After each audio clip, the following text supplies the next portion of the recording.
everything right.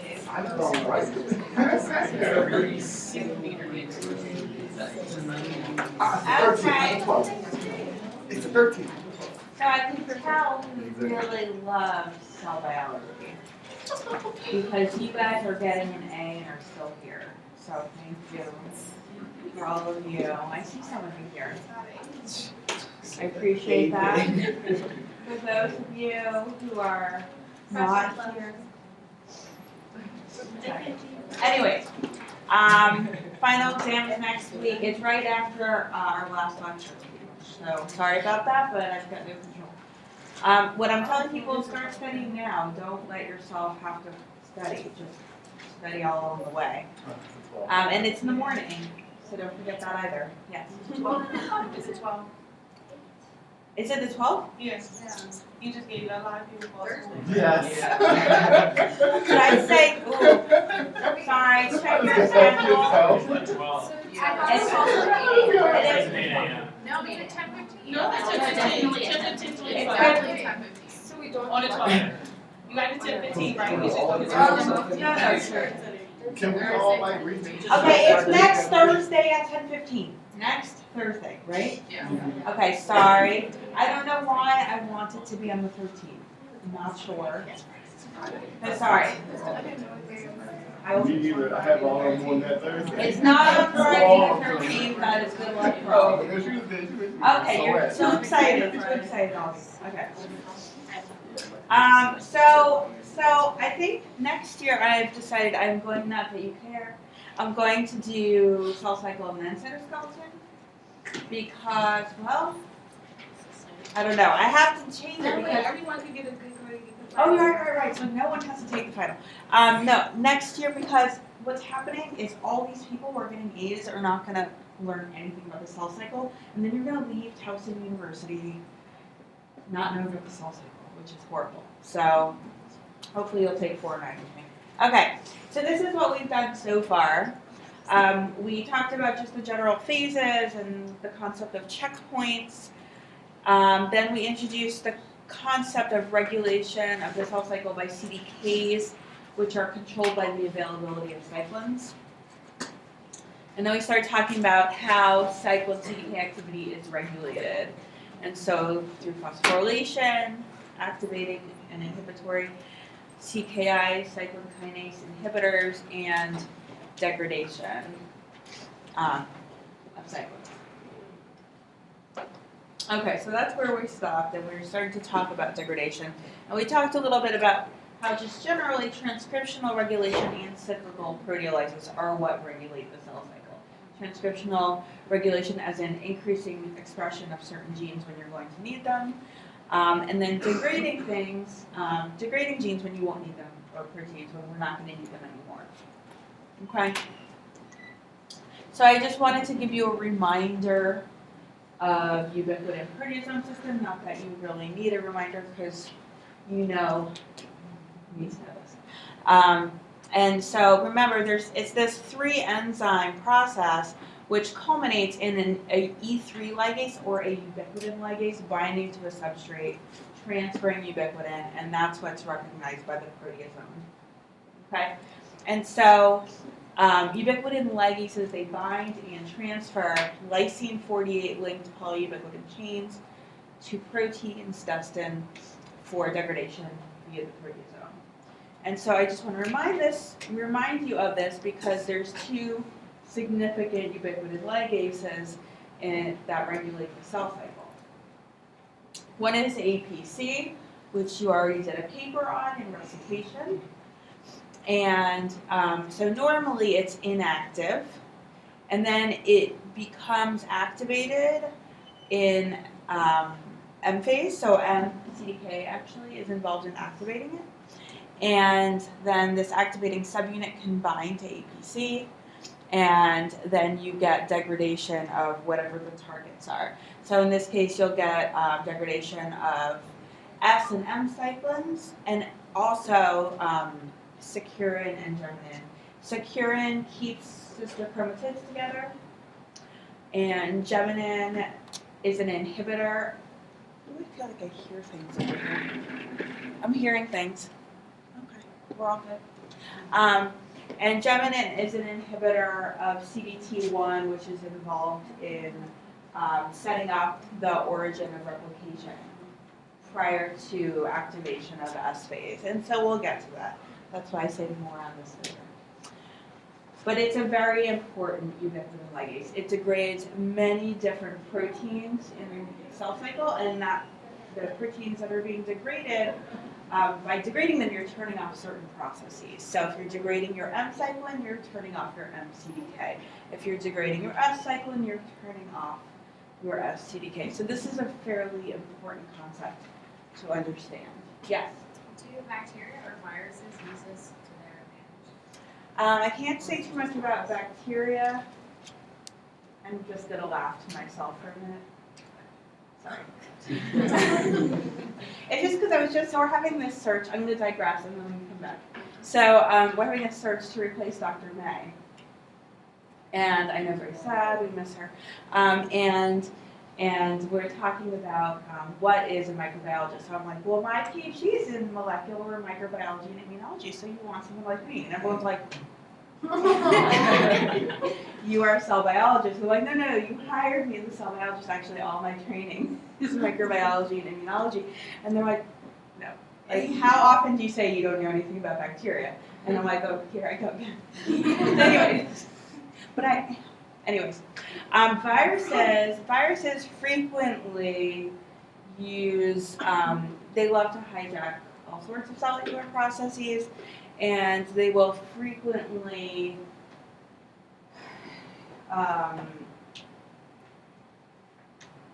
manipulate the cell cycle in different ways, either by using ubiquitin ligase to degrade something else. And so this SCF is actually involved in degradation of a number of antiviral proteins, but it's also involved in this, so it might have some effect on cell cycle. And then also viruses tend to make their own cyclones also. So yeah, viruses are awesome. So that's your APC. And the reason I say I don't know anything about bacteria is because there are these intracellular bacteria, but it's not the same. Like, just viruses are living in the cell and have access to all your proteins and can bind. They have their proteins that bind your proteins and do whatever, right? Whereas bacteria, aside from the intracellular bacteria, are outside of the cell, and then also, so they're having to deal with things from the outside, except for sometimes when they're injecting their things in. And then also even the intracellular bacteria have membranes and cell walls between, so it's a little bit different there. So SCF is another ubiquitin ligase, and I'm just going to quickly go over the anatomy of the SCF, because it stands for skip colon F-box, SCF. And this colon is this long green one, and it kind of acts as a scaffold to assemble these other proteins on it. And so skip is like this blue linker protein, and F-box is the purple protein. The F-box protein is a point at which it's called a substrate receptor, so the point that binds to the substrate. So your F-box protein is the most important part of your ubiquitin ligase and determines this, of your SCF ubiquitin ligase and determines substrate specificity. Specifically, F-box proteins recognize phosphorylated substrates. So that's a point of regulation. So, like I said on Monday, CKI, cyclin kinase inhibitors, when they're not needed anymore, they're degraded by SCF ubiquitin ligases. And how are they recognized? Well, they're phosphorylated, and then they're degraded. Then they're recognized by the F-box protein and the SCF, and then they're degraded. Okay, so those are two big ubiquitin ligases that you should really understand well. So why do I say that? Well, it's because they've got tons of different substrates. They're active at different points in the cell cycle, and their activity pretty much regulates the cell cycle. If you consider the fact that your cyclins are frequently being degraded by ubiquitin ligases, and that regulates your CDK activity. If your ubiquitin ligases aren't working properly, well, you wouldn't be alive. So there's many different substrates, and this is just showing, this is from a Nature paper that I really like. And it's just showing all the different substrates. And this is the your normal cell cycle diagram, and you can see there are different proteins that are degraded at different times during cell cycle.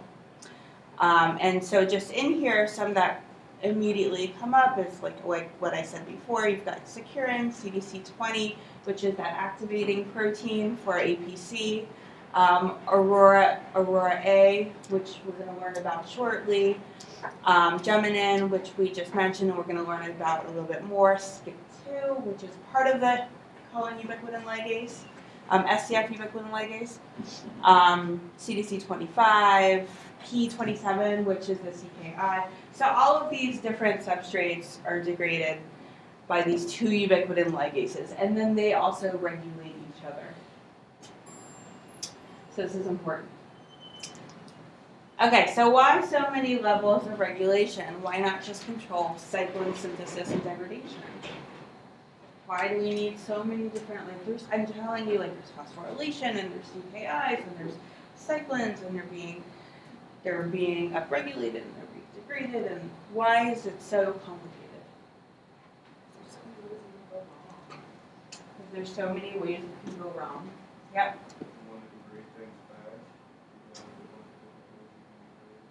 If you want to degrade things fast, there are different ways to do it. Well, so there is a certain level of speed. If you want to shut something off, you can just quickly degrade it. What else? I think that's pretty good.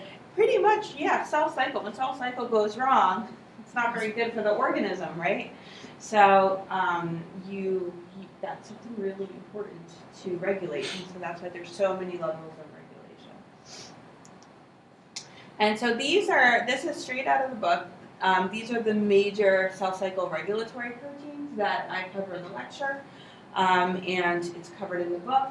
And so you should definitely make sure you know these. Don't memorize them, know what they do and where they fit in. I'm going through most of them. But really what you've got is your kinases and phosphatases that modify your CDK. So that's your activating and inhibitory phosphorylation of your CDKs. You've got your CKIs, and then your ubiquitin ligases and their activators. So that's mostly what we've been talking about. Okay. Oh, glad you're here. Okay, so this is just kind of your overview of what's going on. So you've got many different players, right? So you've got your external effects, you've got your activation of your CDKs, and then you've got whether or not your cyclins are going to be upregulated or degraded, whether you're going to have activation of your APC, right? So if you have a good, favorable extracellular environment that's sensed during G1, then you'll get activation of your G1 CDK, right? And so then that'll activate synthesis of your S and G1S cyclins. And so then that will activate your G1S and S CDKs. But if there's DNA damage, that will inhibit those CDKs. And so then you'll get cell cycle arrest, which would make sense because you do not want to go into S phase if you have DNA damage. Right, so then you move forward. So let's say you finally get your activation of your CDK. You go through S phase, you replicate your DNA, then you're in G2, and if there's an error in DNA replication in some way, it's going to inhibit your MCDK. If there's DNA damage, it's going to inhibit your MCDK. And so then if your MCDK is activated through upregulation of your M cyclin, then you'll go into mitosis. But if your chromosomes are not attached to your spindles, then that will inhibit activation of APC. And APC is important for degradation of geminin, which we'll talk about again in a minute, securin, which keeps your sister chromatids together, and your S&M cyclin so that you can leave mitosis.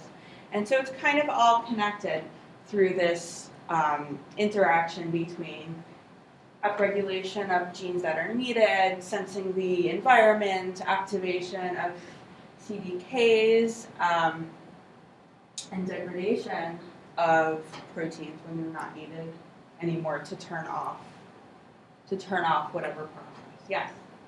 Is securin just another name for cohesins? Or are they? Cohesins hold sister chromatids together. Securin inhibits, separates, which cleaves cohesins. Okay. Sorry if I misspoke. Yeah. And we're going to go through that in greater detail. Okay. So let's move on to S phase. Okay, so S phase is regulated by CDKs, obviously, SCDKs, and APC. Okay, so this is, we're setting up the cell now to replicate its chromosomes. And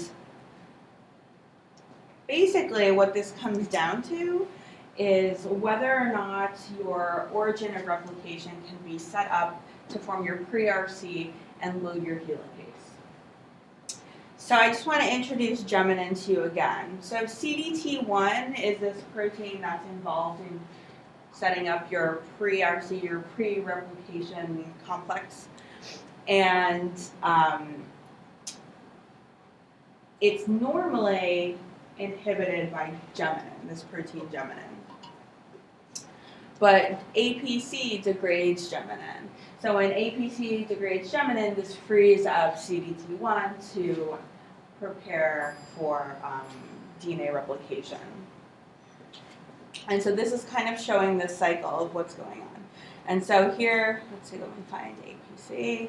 Here's APC. APC degrades geminin, and that frees up CDT1, and so it could bind to origins, and then load the helicase, and then you can activate in S phase. You activate DNA replication, but you also end up shutting off your APC, so you can no longer degrade geminin, and then it builds up again and binds to CDT1 and inhibits it. I'm going to go through this in more detail shortly. Well, right now. So this is explained really nicely in the text, and it can be kind of confusing. So if it is, just read through that section in the text and it should clear things up.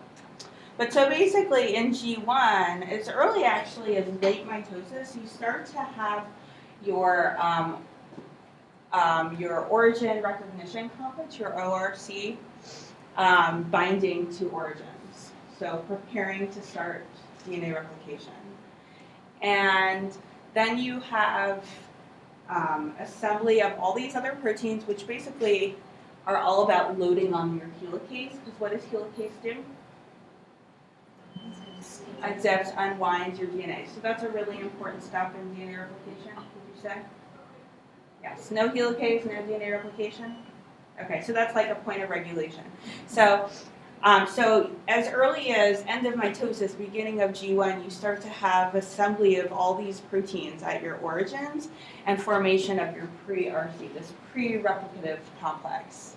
And so that's going to allow for opening up of your DNA and then later on, SCDK is going to activate recruitment of your DNA polymerase, and then you'll get replication of your chromosomes.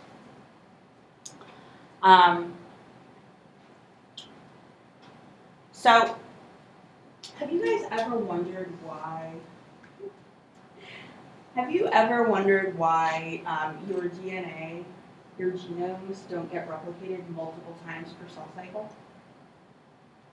Or you just took it as that's what happens? That's what happens. Well, so there's a mechanism for regulating this, for making sure you only replicate your DNA once per cell cycle.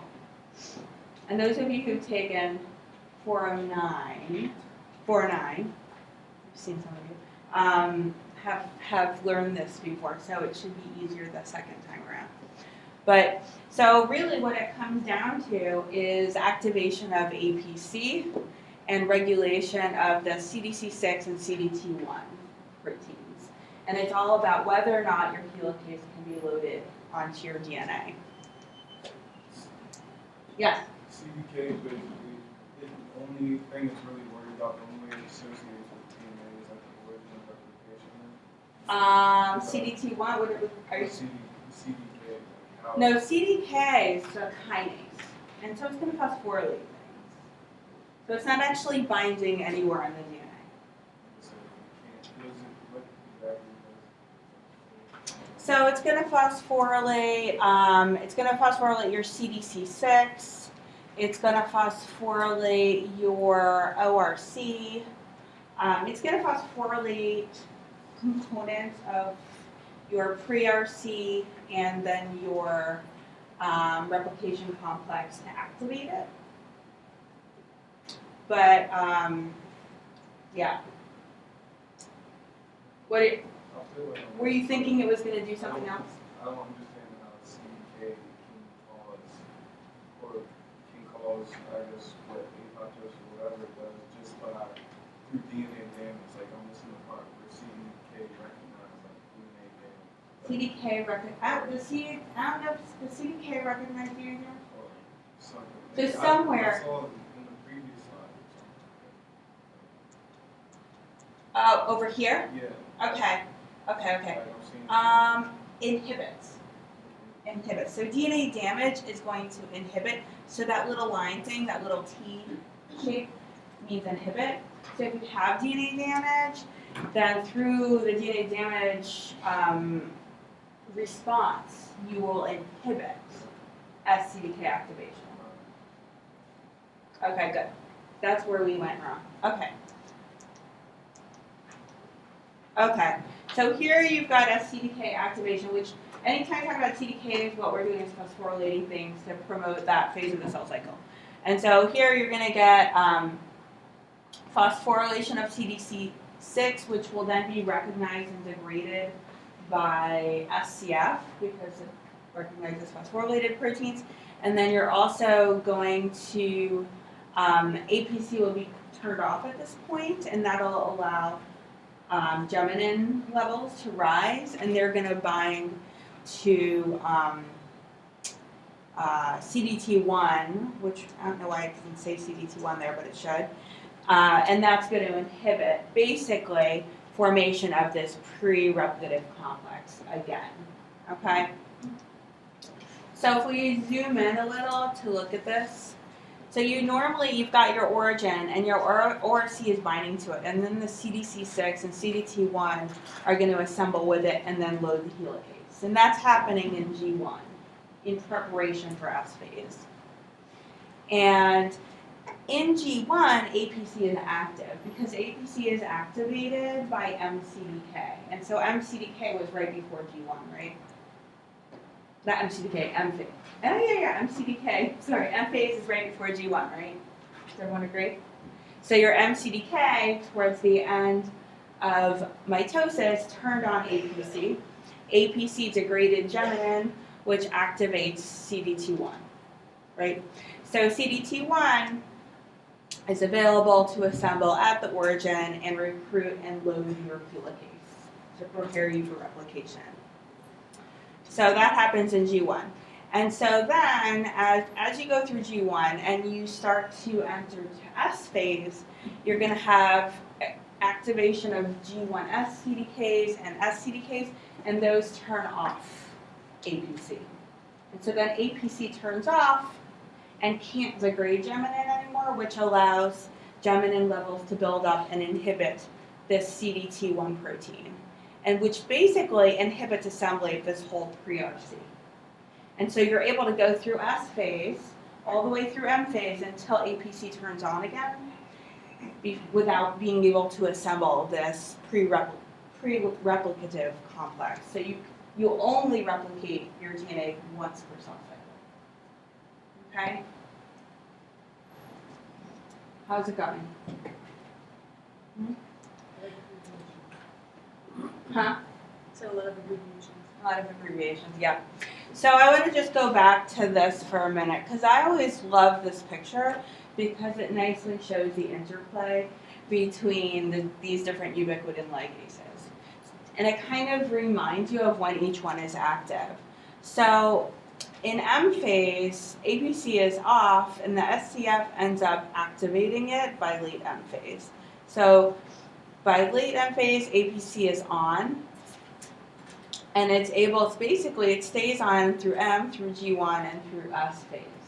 And whenever APC is on, there's no geminin, because APC degrades geminin. And since there's no geminin, then CDT1 is able to assemble and prepare for DNA replication. But once you get into S phase, the G1S and SCDKs turn off APC, because what ends up happening is the SCF will degrade the CKI that's inhibiting the SCDK, the cyclin CDK complex, and that activates it, which then will phosphorylate. So actually your SCDKs are going to phosphorylate the activator of APC and inhibit it. And so then APC is off, and then that allows your geminin to build up again.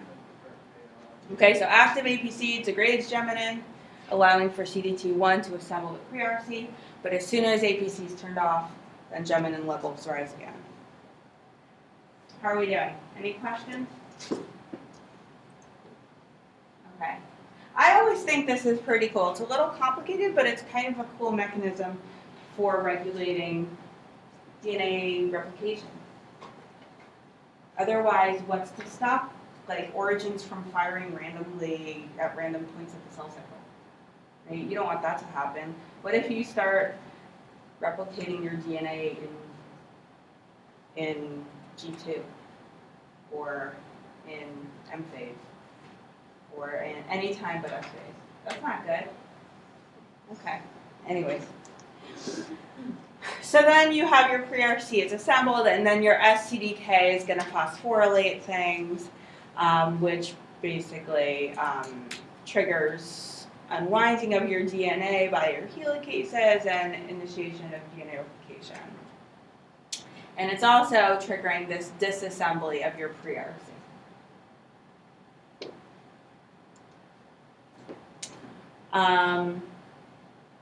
So then you've got replication of your DNA, and then your DNA replication is complete, and you go into M phase. And then in M phase, APC is activated again, and the whole thing starts over again. Okay?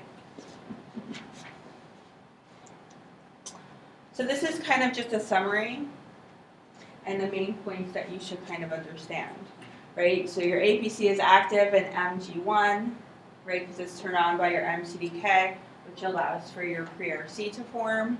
And then it's turned off in S phase by your G1S CDKs and your SCF, and that allows for geminin to rise again and for CDC6 to be degraded, and so that disassembles your pre-RC, allowing for DNA replication to initiate. Okay, so let's wake you guys up. So we've got a few practice problems. You can go through them on your own, but I think we could do a few of these right now. So first, just understand we don't need to answer this in this class. You should all know how cyclins regulate the cell cycle, right? Because they're activating the CDKs at the appropriate time. Okay, so this next one, I want you guys to talk to your friends, take a moment and think about.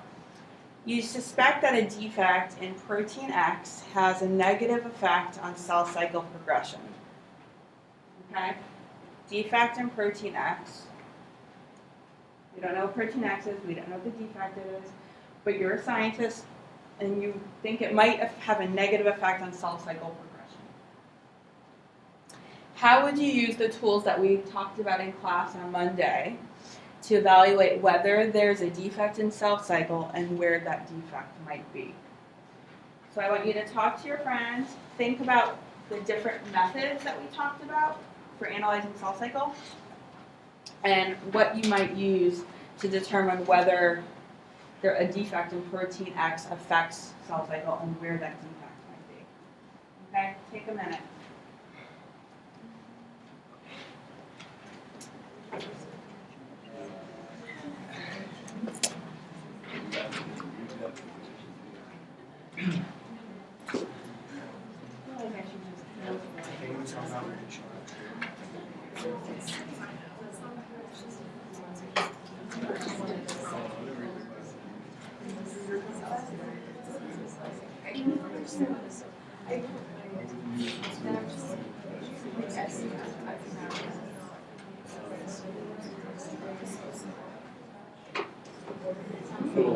you can,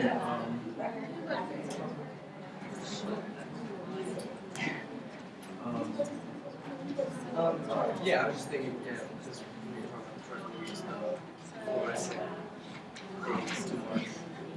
So I don't know where it sells. Yeah. Or I guess. You know which one that is.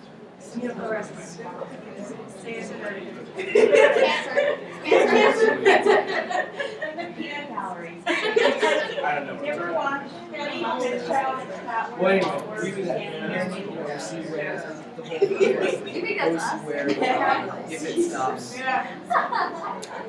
What about me now? What I do wrong? I'm seriously not I lost. I thought I had it. And then it was What did I do wrong? where it stops. You're the light bulb. I was like, Whatever you guys feel like you want.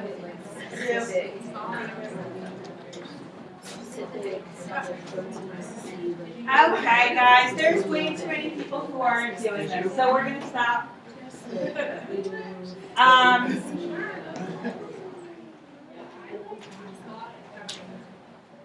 Okay, so what tools did we learn about in class that might be useful for detecting whether something causes a defect, defect in the cell cycle, and where that defect might be? Yeah. Base analogs. So what is base analogs? What part of the cell cycle does that examine? Right, so you can determine whether or not DNA is replicated by seeing whether or not a base analog has been incorporated. So that's one way. Yeah. the fluorescent tag on microtubules and see where exactly it's arrested, if that's a issue. Look at microtubules and see if you're in interphase or phase of mitosis. Okay. What else? I saw a hand up over here. Yeah. We could introduce protein X and use flow cytometry to determine where the majority of the cells, if there are a majority of the cells, where they're stopping at. Okay, yep, use flow cytometry and propydium iodide staining. Yep, to see where in what phase of the cell cycle the cells are stuck in. Anything else? Is that what you guys were thinking? Yes? Could you possibly, because I know that we said that proteins react with switches, so is there any way we could like detect which of the switches have been checked off in the cell cycle so far, or would that just be So, expand on what you're thinking. Because one of my notes it says the cell cycle is controlled by a number of proteins that act like switches, so I just keep thinking of like the RAS, like that kind of thing. Okay. Well, the switches I'm talking about, the cell cycle. So the comment was, I said that the cell cycle is controlled by switches. And so what I was talking about are the cyclin CDKs. Okay.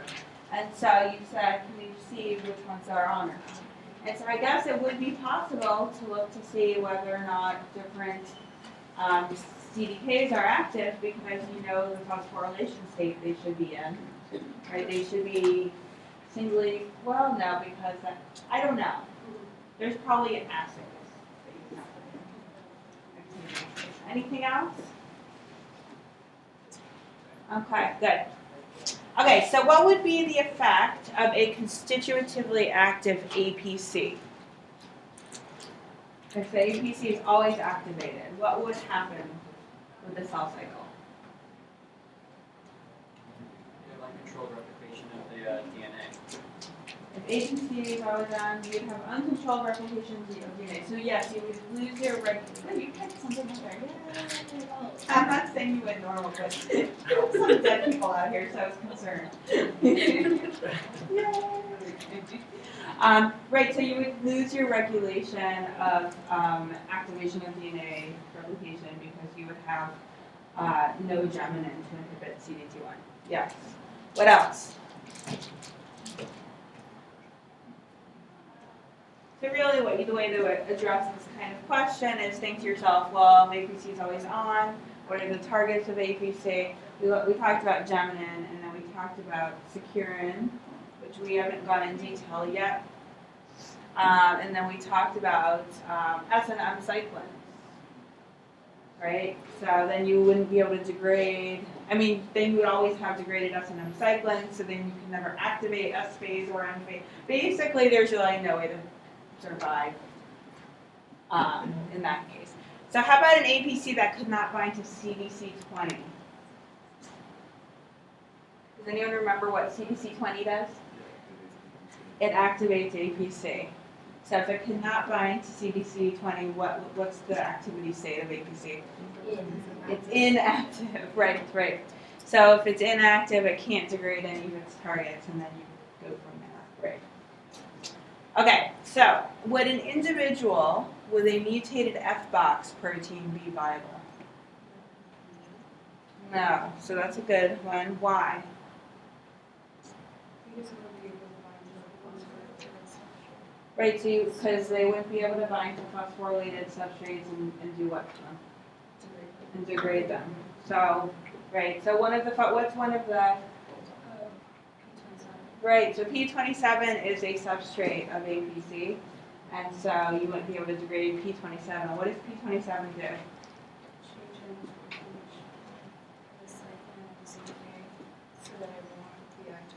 Right, so it's a CKI, so it inhibits cyclin CDK activity, even when they're bound to each other, right? So no, that's not a good thing, because you would not be able to activate your cyclin CDKs, especially your S cyclin CDKs. So a lot of you guys have pretty much figured out how to take my exams by now, but there's still some people struggling. So these types of questions, these are the ways I want you to be thinking about these things, okay? Okay, M phase. M phase? Okay. We all agree? Okay.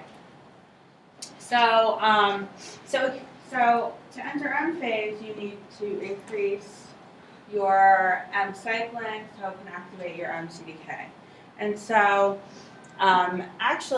so what usually happens is you'll increase your M cyclins, but your M CDK complex will remain inactive due to phosphorylation by Wee1. Wee1's a kinase. So it phosphorylates MCDKs and keeps it inactive until it's ready. So here's your M cyclin. So it will increase and it will bind to and activate MCDK. And so then you've got these two kinases that are going to act. You've got your CDK activating kinase, CAK, and then you've got your CDK inhibitory kinase, which is Wee1. And so you've got phosphorylation in both places, and that's going to keep it inactive. Even if you have an activating phosphorylation there, the presence of an inactivating one, which is usually in its active site, is going to prevent activity. So then what will happen when it's time for your MCDK to become active, then CDC25 will be phosphorylated. I'm not sure exactly, but I believe it's by SCDK. And that CDC25 will remove the inhibitory phosphate, and that will allow for a fully active MCDK. And so that's what needs to happen in order to enter mitosis. So wherever there's phosphorylation, if it's inhibitory phosphorylation, you need to think to yourself, where's the phosphatase that's going to remove that? Something is really funny right over there. I know, I'm realizing this whole 1, 2, 3rd row is trouble. 3rd row. Because we all bonded so much in I know, I'm realizing. Real time. I'm realizing. State recitation. I'm so glad that I've created these great relationships. You have. Okay, so why do chromosomes condense before segregation? So remember, in prophase, you're getting condensation of chromosomes. What would happen if condensation didn't occur? Who's saying that? You would just break your DNA because it would just be like spaghetti. Yeah. You would break your DNA. It's like not organized, so it would be chaos. It's not organized, right? So normally in an interphase cell, if you stain your DNA in your nucleus, the whole nucleus is blue, right? So if you start to try to, there's no way to separate, right? So condensation is really important for organizing into chromosomes and keeping things together so chromosomes can be segregated, right? So this is accomplished by a protein called condensin, which is activated through phosphorylation by mCDK. So that's logical, right? So mCDK also activates mitotic spindle assembly, and here we go back to the cytoskeleton. You thought you were done, but you were not. mCDK activates mitotic spindle assembly early in mitosis. So if you look at this, just to remind you, you've got your centrosomes, and then you've got here's your spindle poles. You've got all these motor proteins. You've got your kinetochore microtubules, those microtubules that are going to bind to the kinetochore on your chromosomes. So those are your replicated sister chromatids. These are your interpolar microtubules, these pink ones, and they're there to kind of help with positioning of your mitotic spindle. And then you've got your astral microtubules that are also to help with positioning of your mitotic spindle. So aside from the mitotic spindle working in chromosome segregation, there's a lot that needs to happen just to set it up and orient it properly and bind to the chromosomes. So assembly is dependent upon the motor proteins dynein and kinesin, which you guys learned all about just a few weeks ago. So you've got dyneins that are going to bind to astral microtubules and the soft cortex. And so what they're going to be doing, so this is dynein and it's going to walk to the minus end, so it's going to kind of pull your centrosomes, it's going to pull your poles apart. Then you've got kinesin 5 and you've got kinesin 14 that are going to be involved with pulling and pushing your poles apart. And then you have kinesins 4 and 10 that are also known as chromokinesins, and they're going to bind to sister chromatids and push the chromosomes away from the poles. And then, so mCDKs and other mitotic kinases, phosphorylate kinesin 5, and the other components to activate mitotic spindle assembly. Okay, so in G1, so the G1 SCDK, so remember in interphase you've got your single centrosome, and so that needs to be duplicated. And that's activated by the G1S CDK. So something's phosphorylated. And that activates a process, in this case centrosome duplication. And it uses a semi-conservative method of duplication, similar to chromosomes. Okay, so like I was saying before, the spindle assembly is dependent upon these different motor proteins. Dynein is promoting centrosome separation, increasing spindle length. Kinesin 14 and 5, they pull and push, right? So here's 14, so it's walking to the minus end, but it's attached here. So it's going to be pulling. And then this one has, remember there are many different types of kinesin that have different structures. And so this one has a motor domain and a tail, and this one has 2 motor domains, and they're going to both be walking to the plus end. And so that ends up pushing the spindle poles. And so you've got this pushing and pulling, the forces generated by these motor proteins, and they balance, and then that's what results in spindle positioning, spindle length and positioning. Okay. How's it going?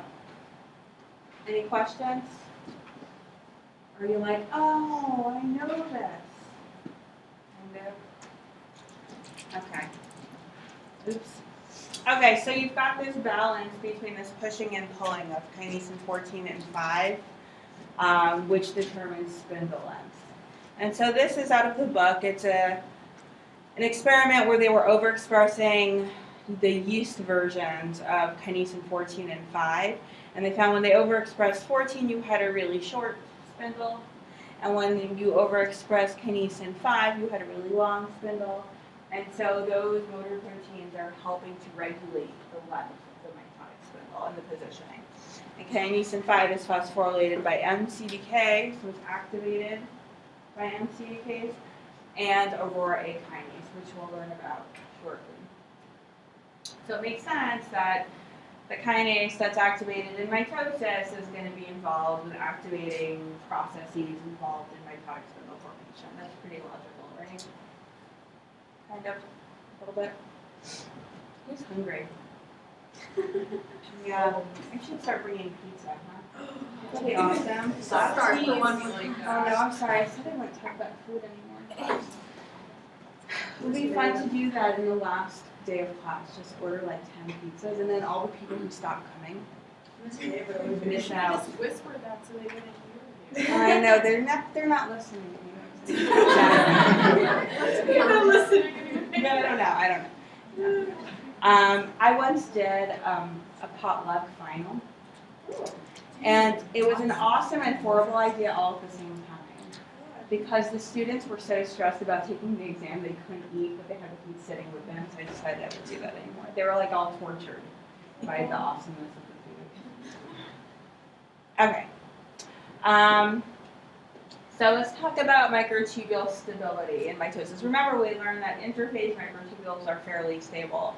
So what do you think? Do you think microtubules become more or less stable in mitosis? What do you guys think? More or less? I'm hearing less.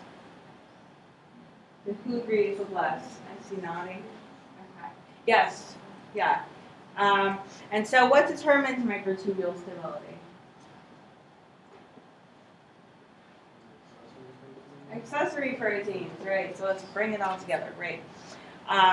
So how do you think MCDK is going to regulate microtubule stability?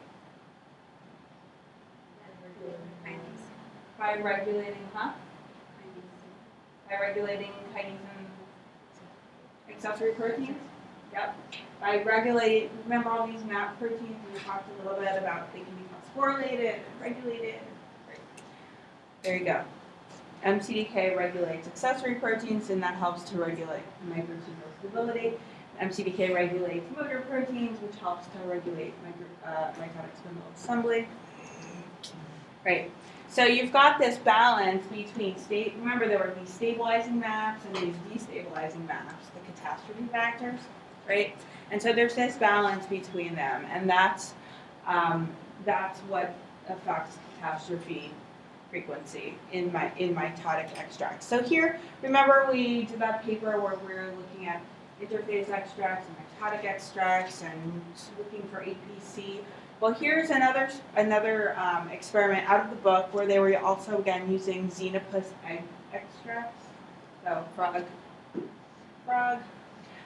And so they have the interphase extracts and they have these mitotic extracts, and they're looking to see how many catastrophes occur per minute. So that's a way to measure stability, microtubule stability.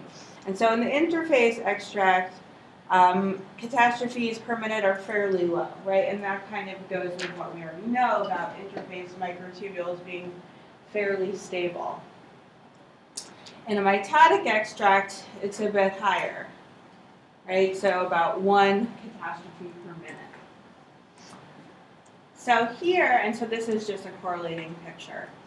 So here, they took the mitotic extract and they depleted all the maps. So these are these stabilizing maps. And so what happens, what you would think, your frequency of catastrophes go up, right? So you take out all your stabilizing accessory proteins, all that's left are your catastrophe factors, right? And so that increases catastrophes per minute. And then here they took the mitotic extract and they depleted MAPS and catastrophe factors, and it goes back down. So what they're trying to say here is this balance between these stabilizing and destabilizing accessory proteins is responsible for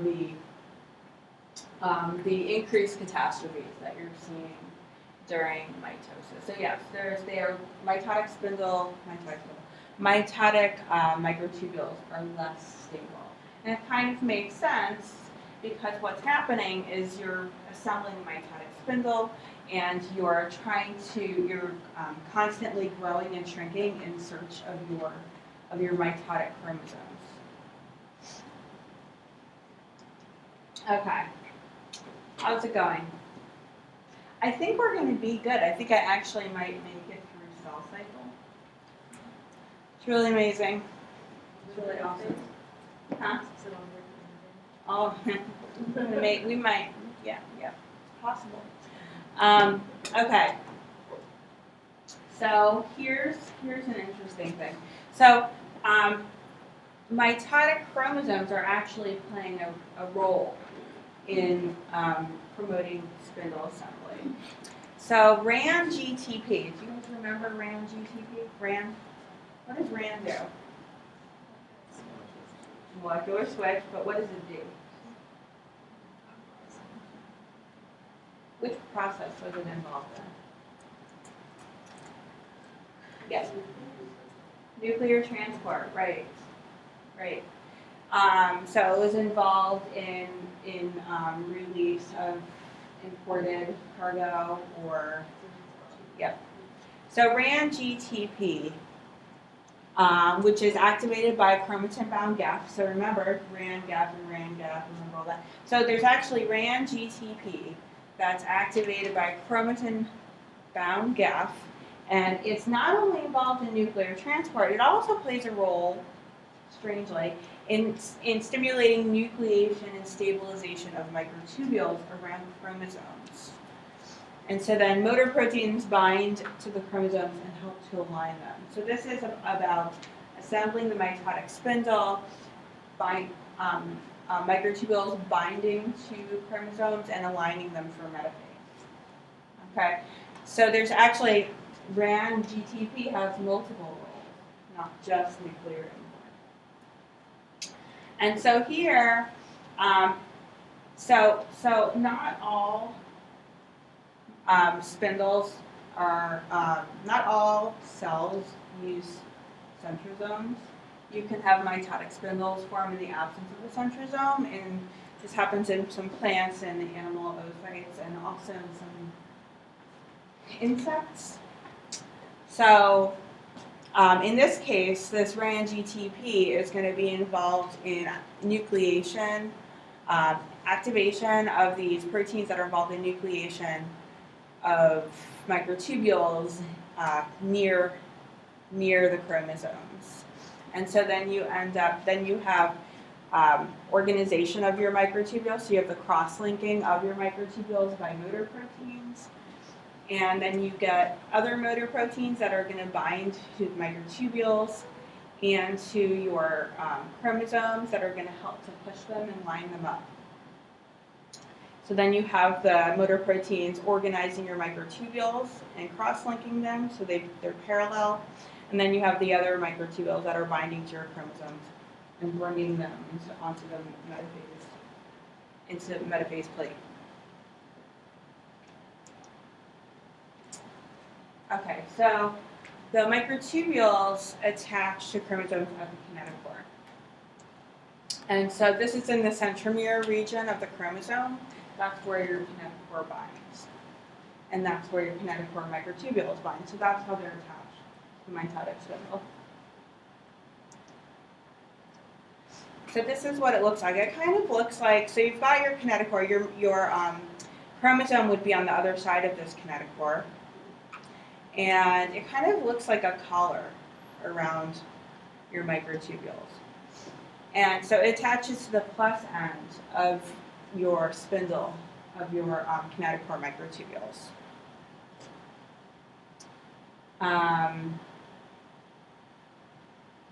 Right.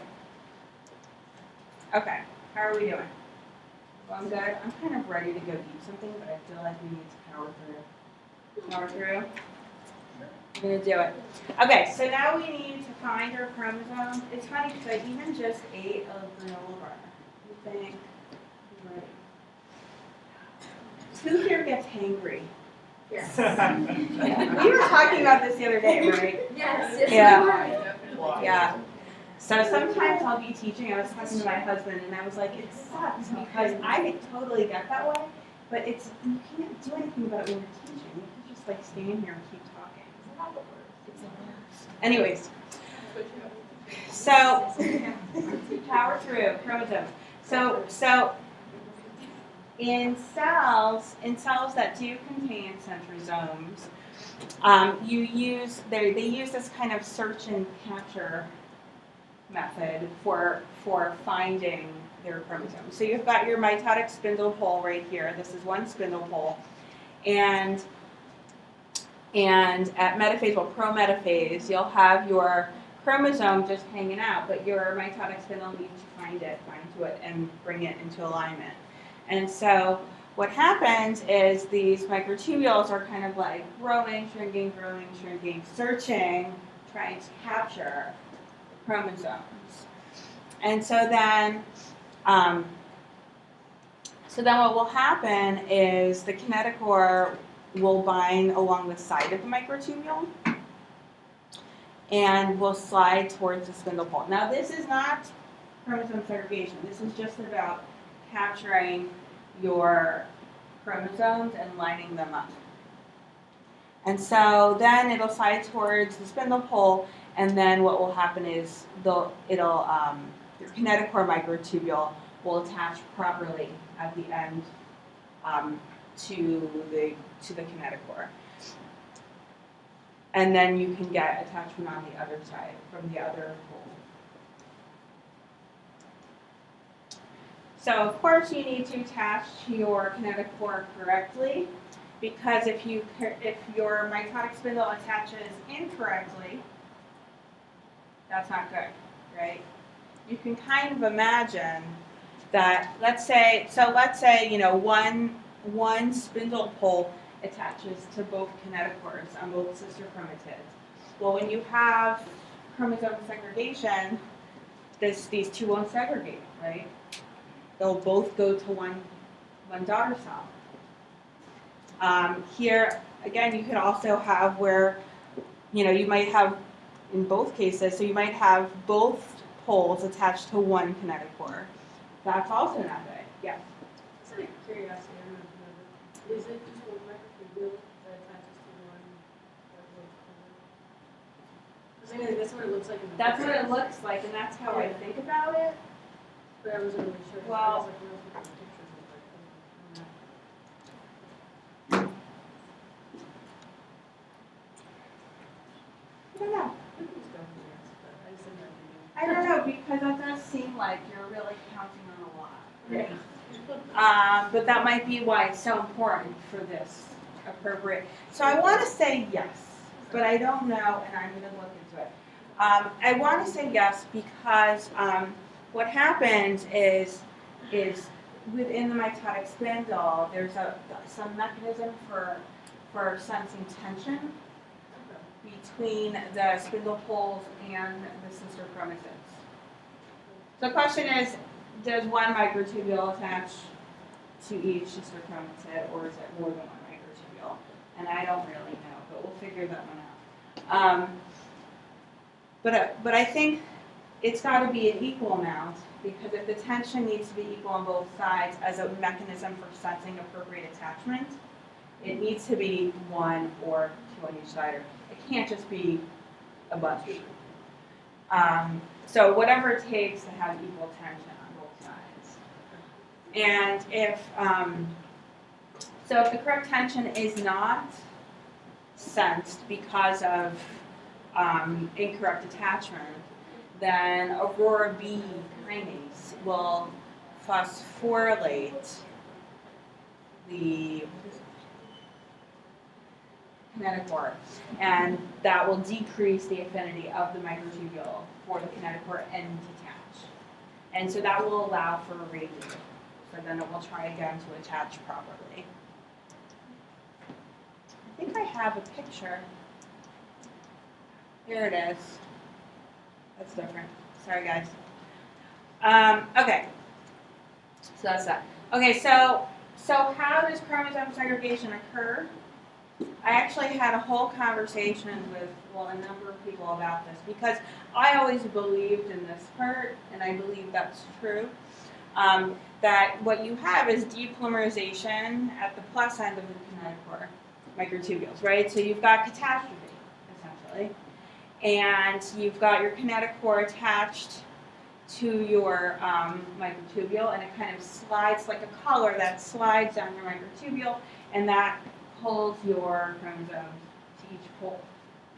But that's not all that's happening. So that's a major mechanism, but I believe this area is still highly researched and still not, it's like, even in the textbook it says it is false.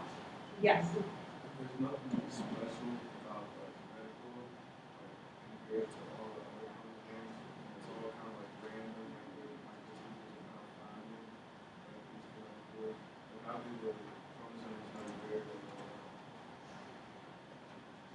are? Okay, if there's nothing special about the kinetochore and microtubules, so you're saying microtubules bind to kinetochores. Microtubules bind to kinetochores, how do they know where to line up?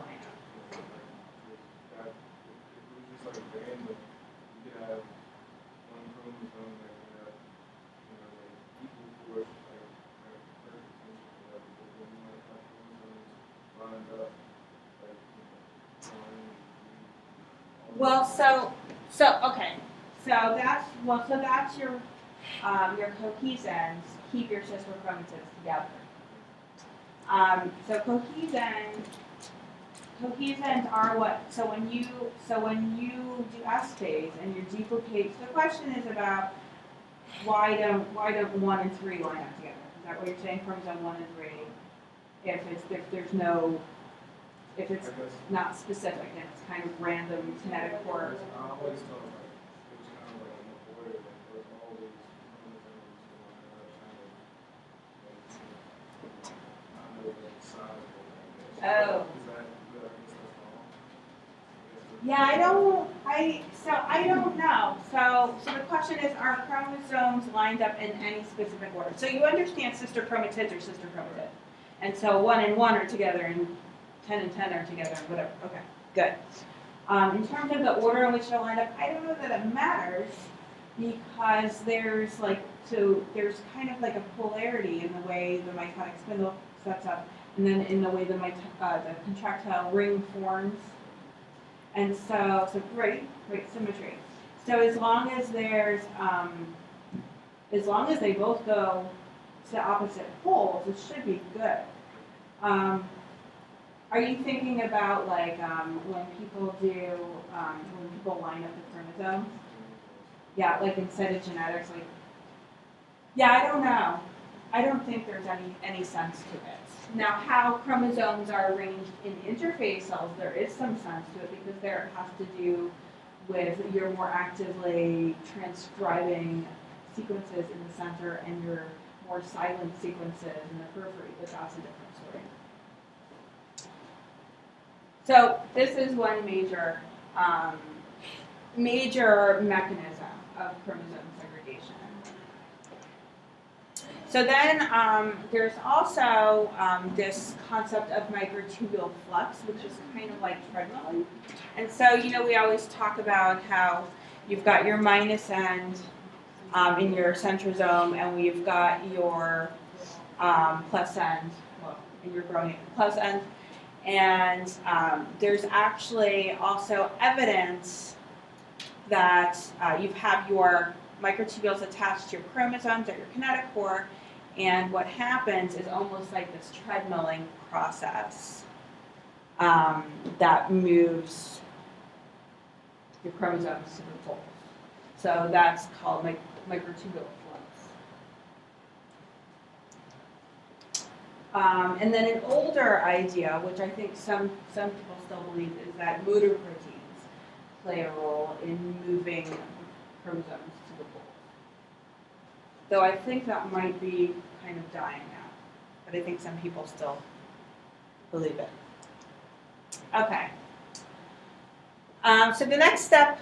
So we just did. So we just talked about prophase, pretty much metaphase, lining up your chromosomes, and now we're talking about anaphase, right? So you get separation of your sister chromatids at the metaphase to anaphase transition, and this is triggered by APC. Again, APC. All right, so there's metaphase and there's anaphase. All right, so APC is activated by mCDK phosphorylation and CDC20 interaction, and this results in securin degradation and activation of separase. So what does that mean? So you've got your chromosomes, and they're held. Your sister chromatids are held together by cohesin. So these are proteins that bind and hold sister chromatids together. And then mCDK phosphorylates and activates APC and allows for CDC20 to interact. So now you have this active APC, and APC then degrades securin. And securin is an inhibitor of separase, which is the enzyme that cleaves cohesins. So then you've got this active separase, which cleaves the cohesins. So remember, you need those cohesins to keep your sister chromatids together as you line up at metaphase, but you need to separate them at anaphase. So what happens is the activation of APC activates separase, your cohesins are cleaved, and this allows for sister chromatids to separate.